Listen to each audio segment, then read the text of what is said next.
This is tape 6 with Rabbi Chaim Bukiet in Brooklyn, New York. Rabbi Bukiet, I want to ask you a question. Yes.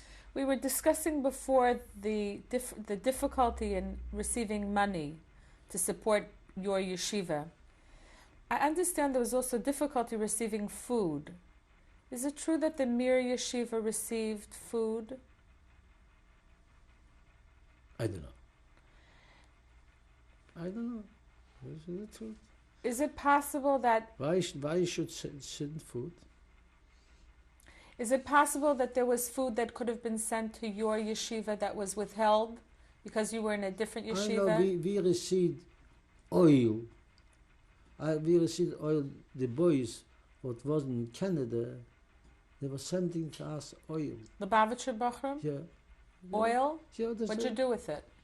We sold it. You sold it? We sold it. Oil, sardines. We sold it. And what did you do with the money? You asking this question? What could you do with the money? What did you buy? You can buy a suit. You can make a suit. You see, this man, this Mr. Bailovsky, begin to, right away, make suits, all the boys. Lange kapottes. He makes it for Shabbos, for Shabbos. And during the week, what did you wear? Yes. Short suits? Regular suit. But for Shabbos, we got you can buy Shanghai, you can buy everything. You could? Sure. How about food? But food, everything, only the bread, what I mentioned, was no good. Did you have fruits and vegetables? Yeah, you can buy fish, you can buy everything. Did you have that in your yeshiva then? When we have money, we have it. How long did this Mr. Bailovsky support your yeshiva? This man took care of us a couple of years.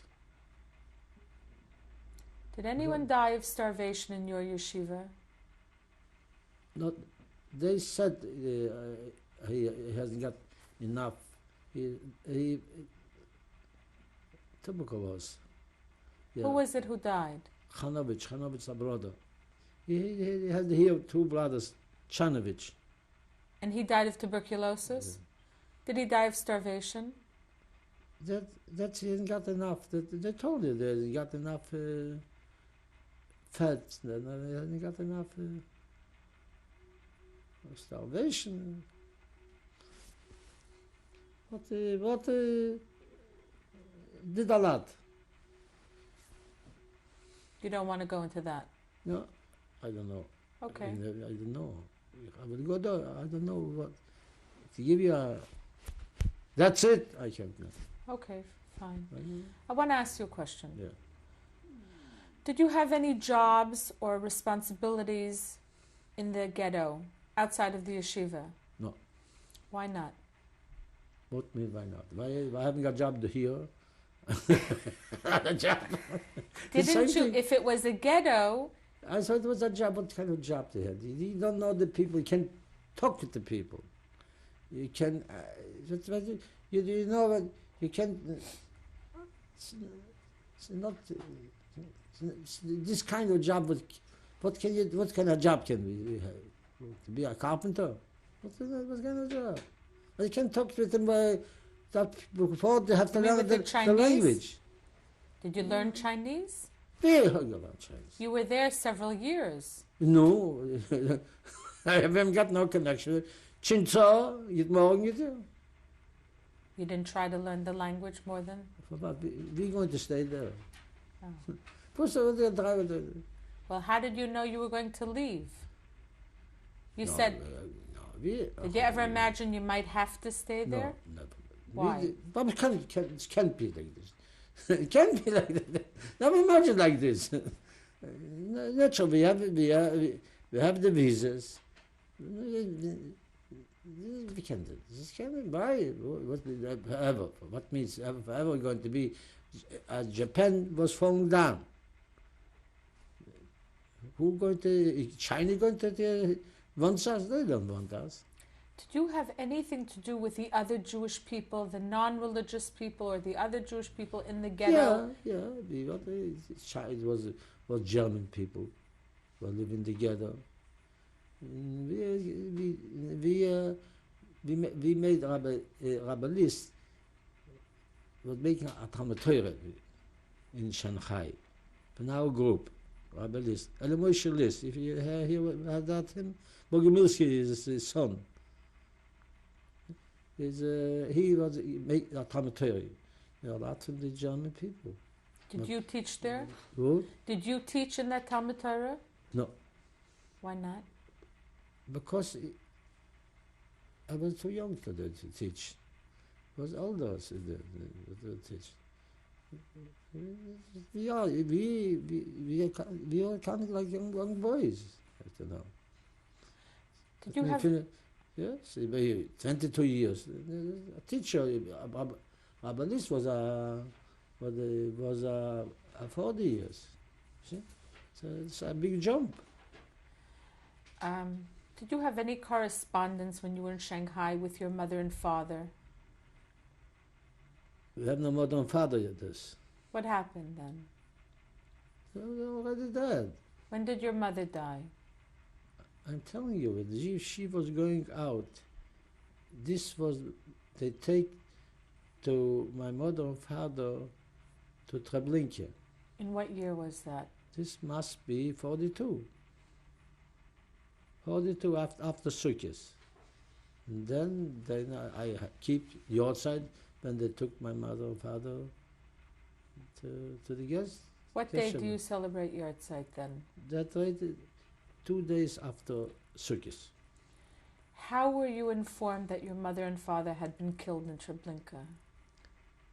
The society, they doesn't know. The information is we didn't hear from them. They took them to the Treblinka. This was accepted. How did you know that? This because a couple of people was get saved. They lived through. On our way, in them, we know that they're not. If my father and mother would be alive, she knows that in America, knows by the Rebbe. They would give me the first thing that was going into it was a lot of committees were taking who lived over. They take what friend they have. You mean after the war? After the war. If they would be alive. But your father knew that you were in Japan, right? Sure. Did he know I got the letters. Right. And did he know you were in Shanghai as well? Oui. Did he know that you had gone to Shanghai as well? Did he send you letters to Shanghai? No, I didn't. When I was going to Shanghai, we lost contact. Tell me about the letters that he sent you in Japan. Yeah. What did he write in those letters? Tell me. They only was writing we should live and we can be together. He only was thinking about my life. That's all this whole letters. There's one thing. I hope you're good, and they don't want to make us feel.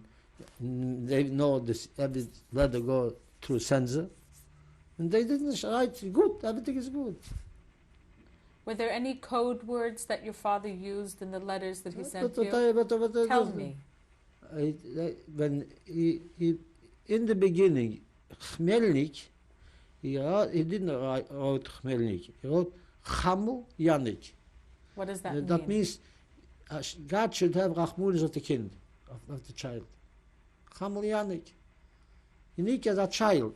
And Chamu has, it should have pity of the child. God should have pity on the you. This is their life. This is their life. Yeah. Did he write anything to you in Yiddish or in Hebrew? And no, everything is Polish and German. But no, not enough. How old were your mother and father when they were killed? About 42, 43. Were the other boys that you were with also, they had been orphaned? Sure. What was the conversation when you weren't learning? Yeah. What did you speak about amongst yourselves? Not talk about the war. Hear this.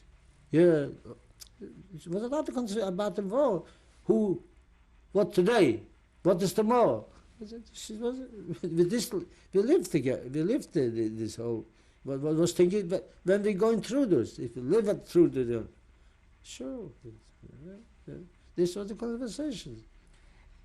While you were in Shanghai, did you have any correspondence with the Lubavitcher Rebbe or the previous Rebbe? Sure.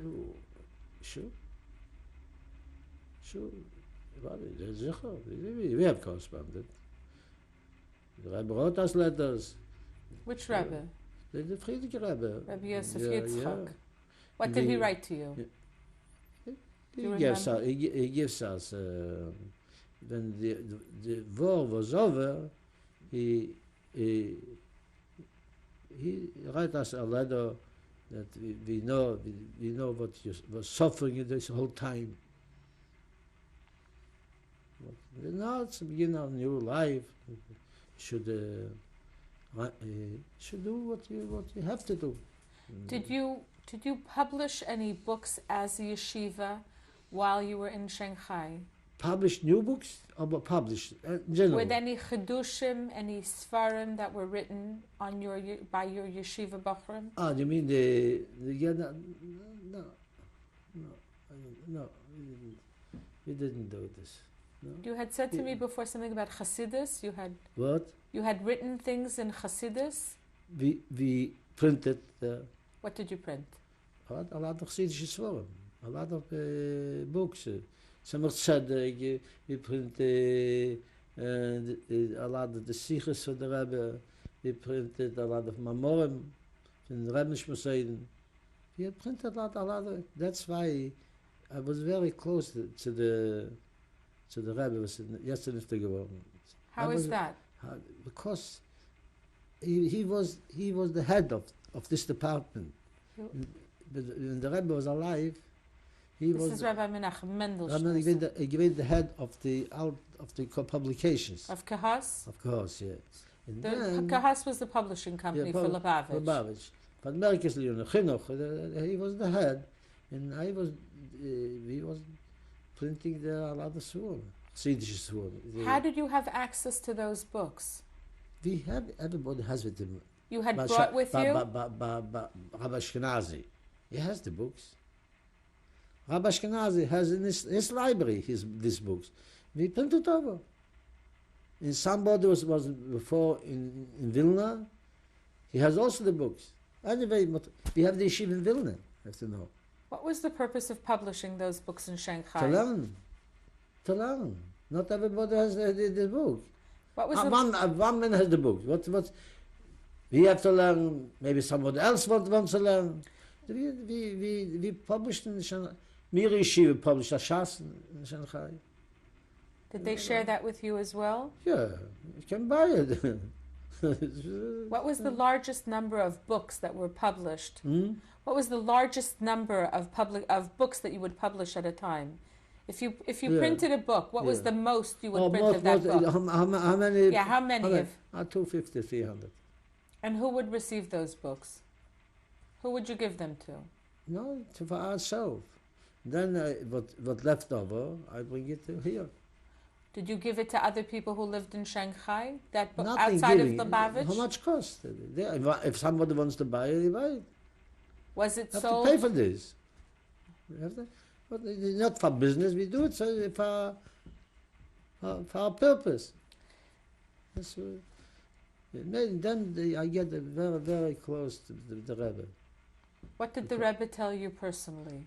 Oh, yeah, At that time in your life? A lot of thanks for the Rebbe before, and everything what I need to get from the Friedrich Rebbe, it was go through the Rebbe. What would you have needed from the Friedrich Rebbe, for instance? Questions, what should you do? The Rebbe did for me. It was very, very, very close. Did you know the Rebbe from the Rabbi? No, I was him. Did you know? Did you know Rabbi Menachem Mendel Schneerson from Poland? Yeah. What was your relationship with him then, No. in Poland? Only he came to the Rebbe, previous Rebbe, of Simos Torah, of Yontev, not every time. And then we verbringt it. He was talking to the boys in yeshiva. Not special.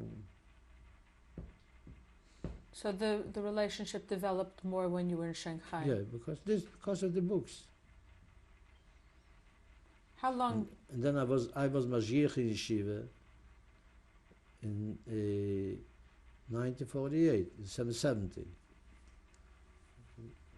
1948 till 53. And the Rebbe was a lot of questions he has. Every time he stopped me in the hall, when I was watching the learning. Did you write to the Rebbes what was happening to the Bachrim in your yeshiva? Did you keep a correspondence to tell him? But when you were in Shanghai? We have no correspondence. It was in the time from the war, when Japan was the war with America, we have no correspondence. No, it was special about the money. This was a special privilege the American gave. All the money came through the ambassador for Argentina. Who was that? Argentine was very close with the Germans. And through the money that they sent from New York to Shanghai was going to the ambassador from Argentina. I want to ask you one other question about the ghetto in Shanghai. Yeah. Who was in charge of that ghetto? The Japanese government. They wanted, if you know it, they wanted to make Germany was staying of their back. They should liquidate the ghetto. Liquidate means to That kill? Like they make a concentration camp. They was staying on them. They was the they was the partners. But they wasn't ready to do this. So they have a little bit in self-menschlichkeit. They wasn't ready. What they want to do, we find out, they want to do another way. They want to give refugees, a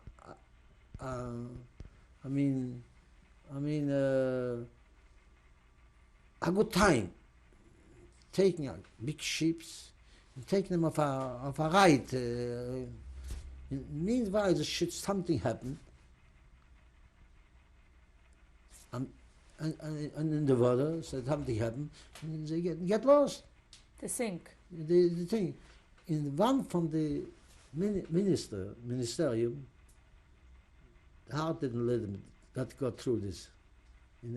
He spelled it out. Mm-hmm. But they wanted to get rid of them.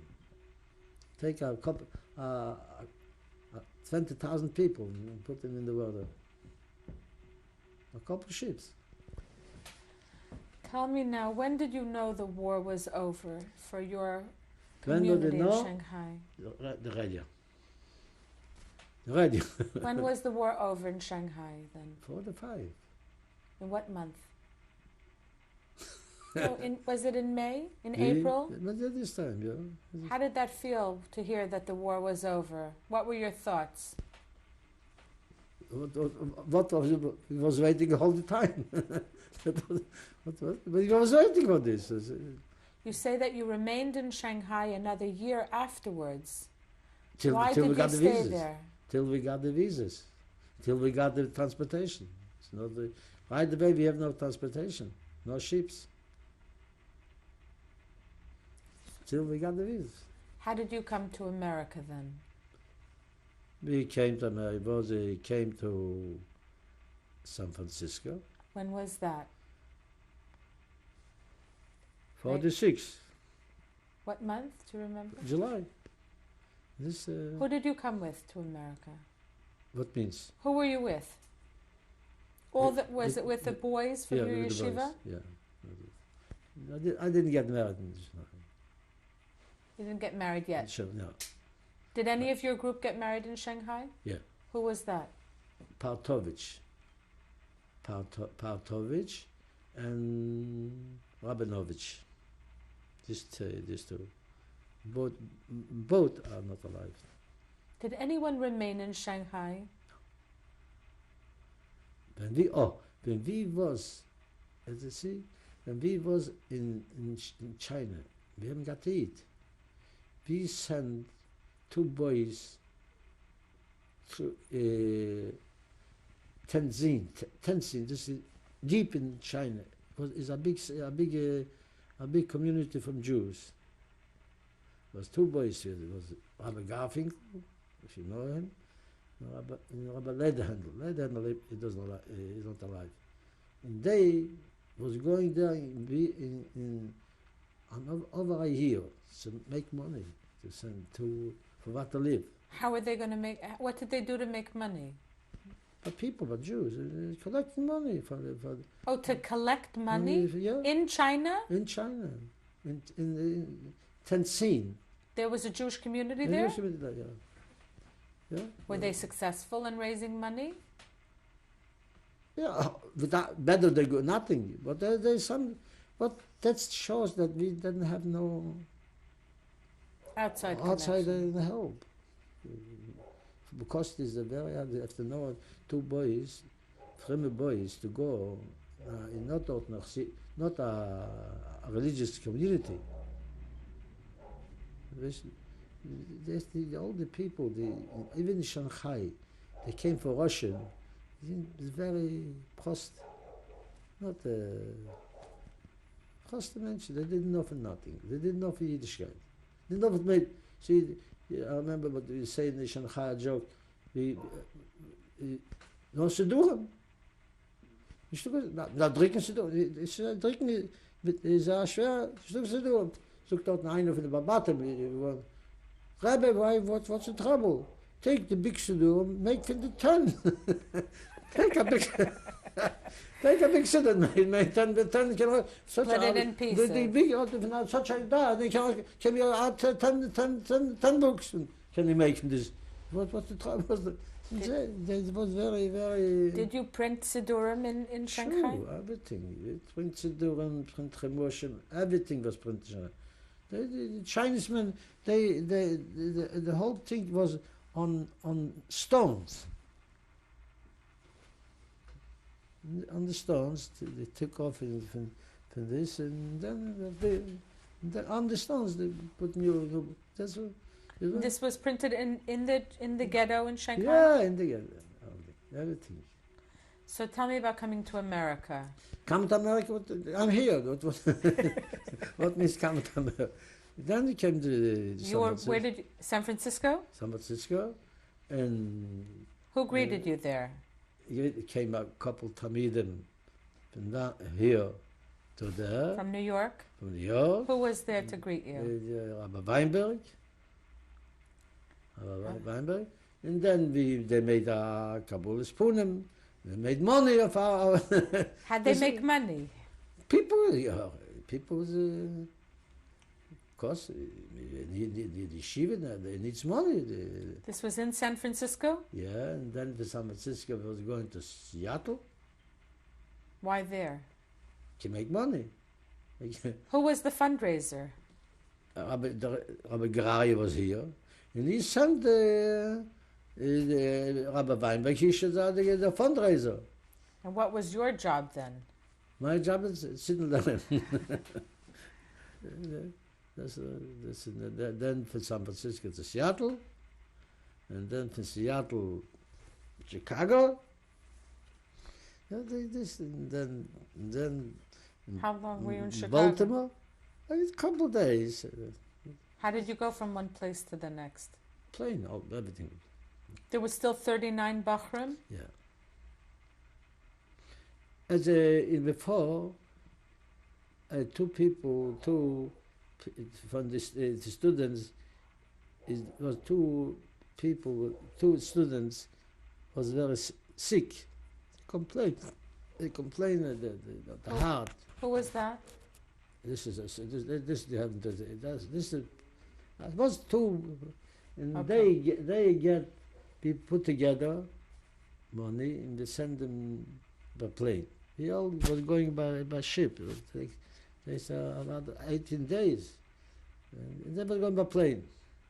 And one of them going to the Rebbe, previous Rebbe, and the Rebbe told him, as he came here, happy to be, he came here, and he should sit down and learn, not mixing in all the, learn. And he expected, he came with a plane, because he's sick. And Rabbi would tell him, it was middle of July, go to relax. Go relax, and you should, he told the Rabbi, it's hard for him to sit down and learn. But the Rabbi answered, it's harder for me to sit down here. He told him, you complaining, it's hard for you. For me, it's more harder to sit down here. Gesund geworden. He got healthy. But the Rebbe gave us such a... Nervosität. Nervous. Clapped him out. Got over it. Got over this. Rabbi Bukiet, Yeah. when did you arrive in New York then? August and July. And when you arrived in New York, what were your plans? My plan was to sit and learn and look for shidduch. Look for shidduch. Yeah. It was time. I was at the time. How old were you? You can know. I'm trying to count. I got married 1947. 46. You were 27 years old. Yeah. 1946. So how did you find a wife? Oh, I was also going, not so easy. Everything is, I bought everything. Why not so easy? You have no family here. Nobody. You came here, nobody. Sometimes somebody sent me to see a boy. It was very, very. Where did you live during that time? Thank God. You should know the change. America was changing a lot this time. When we came to America, the first thing was like you ask, can you make a living? That's what a girl would ask. Yeah. So this time, wegen Scheitel. Wasn't important? No, it was very, very strange. It was very far away from... Did your mother wear shaitel Sure, in Poland? Sure. Yeah. In the first thing, she makes a living. What now is a Gan Eden.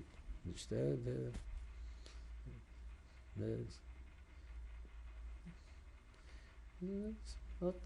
Okay, I'm going to let you tell me about your wife. We're going to continue in the next Yeah. tape. This is Yeah. the end of tape 6. Yeah.